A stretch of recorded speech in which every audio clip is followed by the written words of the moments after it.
Hey everyone, welcome back and happy Tuesday. Okay, guys, this Vanity Fair-ish is still going on. It's getting messier, nastier, just I told you so. I hate a good I told you so moment only when it's against me, but if I get to be the one to say I told you so, then yeah, of course I love it. Anyways, guys, we're back to talk about the Vanity Fair article, what Bethenny is saying, and also Ebony's big fat you to Bethenny, even though she still participated in the Vanity Fair article. Okay. So before we get into it, do all the YouTube things, smash the like button, show some love, and let's get right in.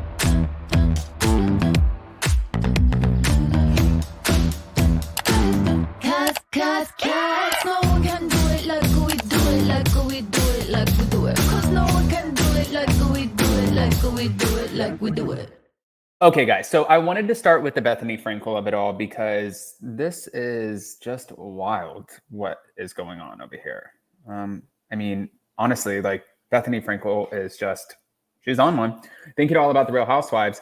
Bethenny Frankel comes out swinging against Bravo amid her Real Housewives reckoning, which is being detailed in the new Vanity Fair expose. Now, on Monday, which was yesterday, Vanity Fair's much anticipated expose into the underbelly of the Real Housewives was released and left Bravo fans even more divided.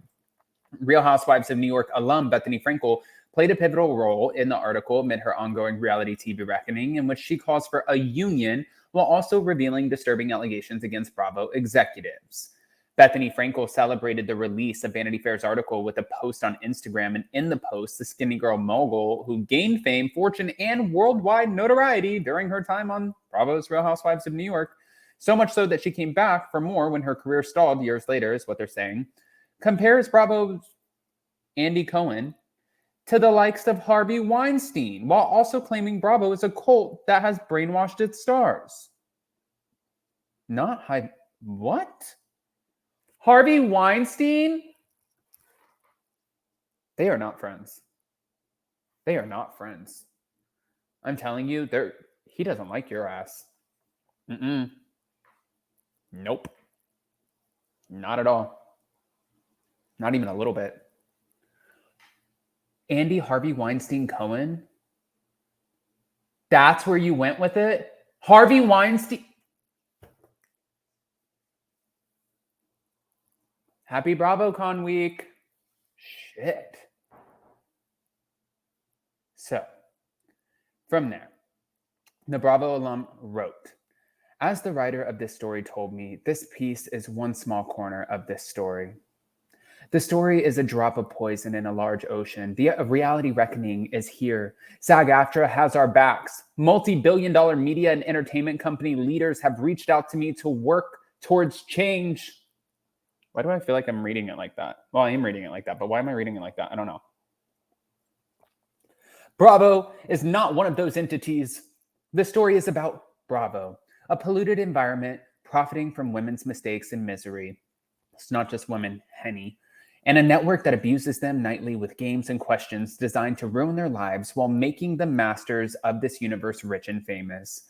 Many women whom this reckoning protects have spoken out against it or acted like they knew nothing about it, choosing fame and money over women's rights. Many women have the courage to support this movement silently and others publicly. They're afraid. They know what they have done and perpetuate is wrong, but the high is too strong, and the dealer keeps dealing these drugs in stronger and more dangerous doses. Many women are definitely silent, closer to the top of the gravy train by being obedient. This is a cult where women are brainwashed to believe they have special relationships with leaders in exchange for rewards, often resulting in demotion and punishment for misbehavior, a dynamic making the cult leaders powerful and untouchable. Now, the article refers to Andy Cohen as the boss and daddy to these women. Ironically, the way these women are paid and the way contracts are executed renders this is not a legal workplace. Would your boss or father allow you to support this behavior in your best interest or as a child or employee? As we approach BravoCon, the event epitomizes, culminates, and capitalizes on this toxicity. We should think about the content and entertainment we consume and support. I will be diving into this movement in greater detail on my podcast. However, not all Bravo fans are ready and willing to jump into Bethenny Frankel's hate train. In fact, many fans are calling out her hypocrisy and they feel like she has an axe to grind with Andy. Perez Hilton said, I'm confused though. People know what they're signing up for when they do reality television, and no one is forcing them to stay on these shows. Another fan wrote, Bravo gave her fame and a name, and now she's spitting at them? While another one commented, you got rich from your association with Bravo, and you didn't complain during that time, girl.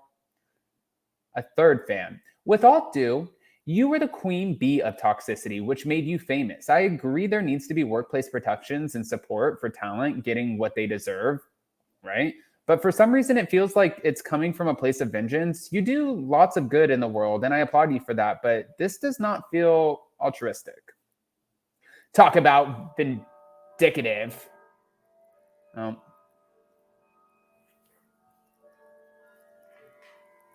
It's the grandfather clock going off, guys. Are you done? Oh. That is indicative of this conversation. But back to it. So obviously, she thinks it's a cult. Okay? Now, I wanted to talk about this Ebony K Williams situation because Ebony K Williams will not join Bethenny Frankel's reality reckoning. And she said, Kerr, can you not? It's just doing its thing, guys. I'm sorry. This isn't my studio.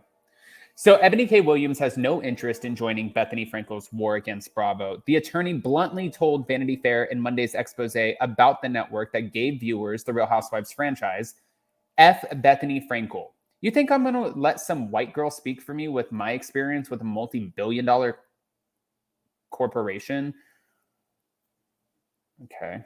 Over the summer, the skinny girl mogul retained legal eagles Brian Friedman and Mark Garagos, who accused Bravo and NBC Universal of making deliberate attempts to manufacture mental instability by applying their talent with alcohol and depriving them of food and sleep, as well as denying mental health treatment for those who desperately needed it. So now we know that Bethenny Frankel is trying to get systematic change, but it looks like, based off of where we're sitting in this situation, Ebony K. Williams is like, no, I don't have anything to say to her, and I don't want to be a part of anything that she has going on. I mean, okay. You don't have to be. And if anything, it's geared towards people. Okay. I feel like it would make sense for Ebony to be a part of it out of any of the people who, it makes more sense for her to be a part of it than Leah McSweeney. But I want to play another clip because Andy Cohen is talking about the new Roni. Let's play. All that now that you have some perspective on it. I feel like we absolutely did the right thing. And I know it's so hard for people. And I know it's so hard for people when they watch the Roni reunion. And then I have Luann and Dorinda on after, and they're like, oh my God, we miss them, whatever. And, but I think that I don't have any question that we did the right thing for a variety of reasons. I know we did the right thing. Everything that happened with the Roni sort of shift dynamics, like, how do you feel about it? Okay. At least he feels like they did the right thing. I mean, I'm not going to argue with that. All right, guys, I have to go shower. I have to get my life together. I have to get ready to get to Vegas because we are going to BravoCon and trying to figure this out. So I just hope that you guys have a beautiful rest of your week. And also, I am going to be live streaming from Vegas. Get ready for that. That's going to be a lot of my content. Live streaming for those who might not be able to see it. Love you guys.